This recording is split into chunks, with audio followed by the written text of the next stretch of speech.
कबीर दास जी के दोहे। कबीर दास जी के प्रसिद्ध दोहे हिंदी अर्थ सहित। बुरा जो देखन मैं चला, बुरा ना मिल्या कोई, जो दिल खोजा आपना, मुझसा बुरा ना कोई। अर्थात जब मैं इस संसार में बुराई खोजने चला तो मुझे कोई बुरा ना मिला।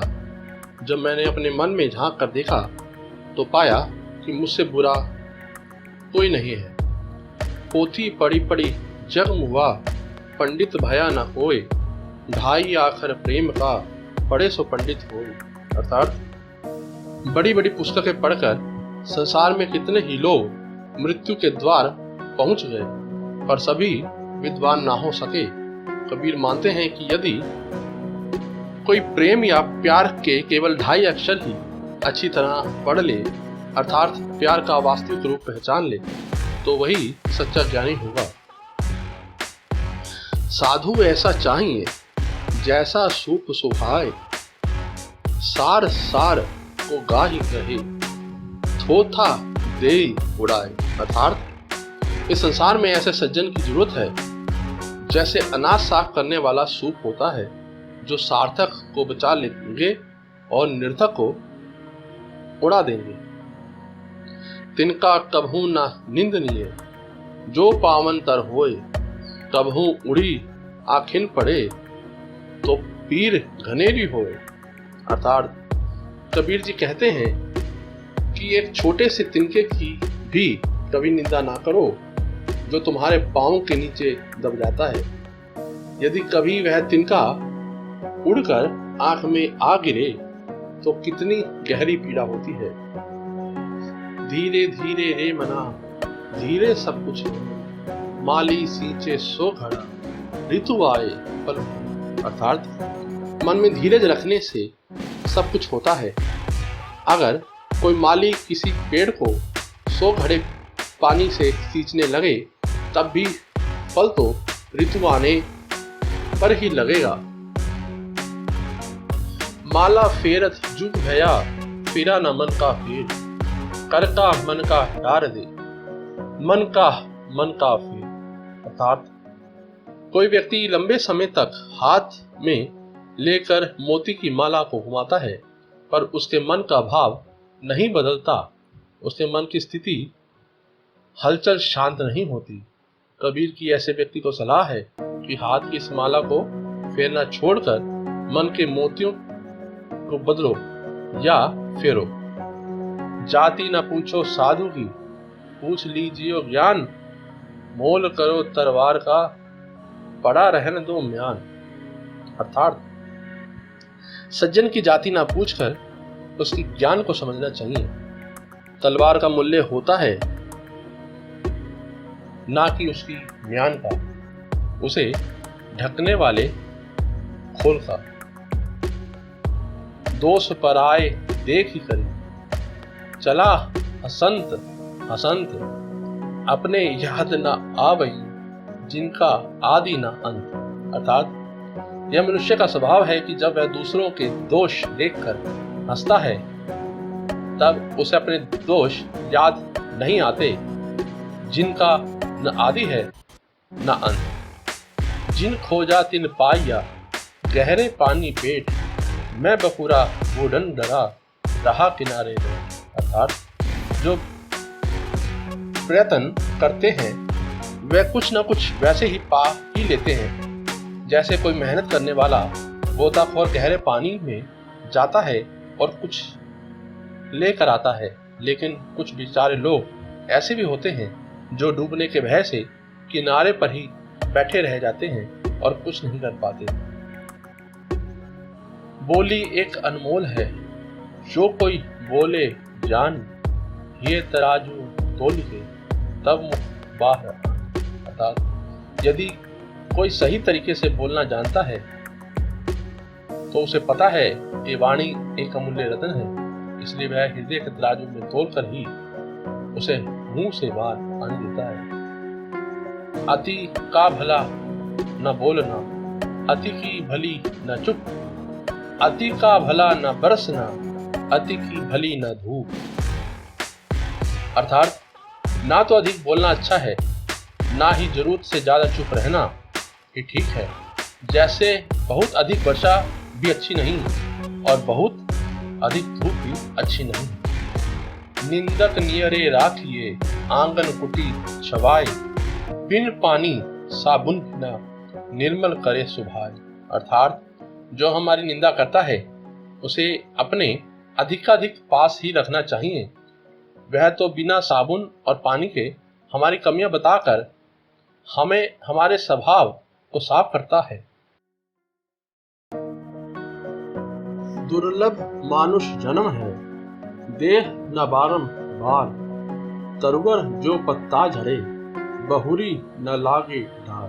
अर्थात इस संसार में मनुष्य का जन्म मुश्किल से मिलता है। यह मानव शरीर उसी तरह बार झड़ बार नहीं मिलता जैसे वृक्ष से पत्ता झड़ जाए तो दोबारा डाली पर नहीं लगता। कबीरा खड़ा बाजार में मांगे सबकी खैर, ना काहू से दोस्ती ना काहू से बैर। अर्थात इस संसार में आकर कबीर अपने जीवन में बस यही चाहते हैं कि सबका भला हो, और संसार में यदि किसी से दोस्ती नहीं तो किसी से दुश्मनी भी ना हो। हिंदू कहे मोहि राम प्यारा, तुर्क कहे रहमाना, आपस में दो लड़ी मुए, लड़ी मरम न हो जाना। अर्थात कबीर जी कहते हैं कि हिंदू राम के भक्त हैं और तुर्क को रहमान। इसी बात पर दोनों लड़ कर मौत के मुंह में जा पहुंचे, तब भी दोनों में से कोई सच को न जान पाया। कहत न सुनत सब दीन गए, उर्झी न सुरझैया मान, कही कबीर चेत्या नहीं, अजहू सो पहला दिन। अर्थात कहते सुनते सब दिन निकल गए, पर यह मन उलझ कर ना सुलझ पाया। कबीर जी कहते हैं कि अब भी यह मन होश में नहीं आता, आज भी इसकी अवस्था पहले दिन के समान ही है। कबीर लहरी समंद थी, मोती बिखरे आई, बगुला भेद न जानिए, हंसा चुनी चुनी खाए। अर्थात कबीर जी कहते हैं कि समुद्र की लहर में मोती आकर बिखर गए, बगुला उनका भेद नहीं जानता, परंतु हंस उन्हें चुन चुन कर खा रहा है। इसका अर्थ यह है कि किसी भी वस्तु का महत्व जानकर ही जानता है। जब गुण को ग्राहक मिले, जब गुण को गाहक मिले, तब गुण लाख बिकाई, जब गुण को गाहक नहीं तब कोड़ी बदले जाए। अर्थात कबीर जी कहते हैं कि जब गुण को परखने वाला ग्राहक मिल जाता है तो गुण की कीमत होती है, पर जब ऐसा ग्राहक नहीं मिलता तब गुण कोड़ी के भाव चला जाता है। कबीर कहा गर्भियो काल गहे कर केस, ना जाने कहाँ मारी सी के घर के परदेश। अर्थात कबीर जी कहते हैं कि हे मानव, तू क्या गर्व करता है? काल अपने हाथों में तेरे केश पकड़े हुए है, मालूम नहीं वह घर या प्रदेश में कहां पर तुझे मार डाले। पानी केरा बुदबुदा अस मानुष की जात, एक दिना छिप जाएगा जो तारा प्रभात। अर्थात कबीर जी का कथन है कि जैसे पानी के बुलबुले, इसी प्रकार मनुष्य का शरीर संग है। जैसे प्रभात होते ही तारे छिप जाते हैं, वैसे ही यह देह भी एक दिन नष्ट हो जाएगी। हाड़ जले जू लाकड़ी, केस जले जू घास, सब तन जलता देख करीन, भया कबीर उदास। अर्थात यह नश्वर मानव देह अंत समय में लकड़ी की तरह जलती है और केश घास की तरह जल उठते हैं। संपूर्ण शरीर को इस तरह जलता देख इस अंत पर कबीर का मन उदासी से भर जाता है। जो किया सो अंतवे, फुलिया सो कुमलाही, जो चिनिया सो ढड़ी पड़े, जो आया सो जाही। अर्थात इस संसार का नियम यही है कि जो उदय हुआ है वह अस्त होगा, जो विकसित हुआ है वह मुरझा जाएगा, जो चीना गया है वह गिर पड़ेगा और जो आया है वो जाएगा। झूठे सुख को सुख कहे, मानत है मनमोद, खलक सबेना काल का, कुछ मुंह में कुछ बोध। अर्थात कबीर जी कहते हैं कि अरे जीव, तू झूठे सुख का सुख कहता है, झूठे सुख को तू सुख कहता है और मन में प्रसन्न होता है।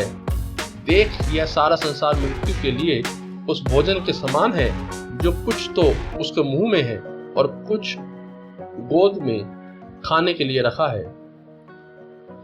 ऐसा कोई ना मिले हमको दे उपदेश, भों सागर में डूबता कर गही काड़े केस।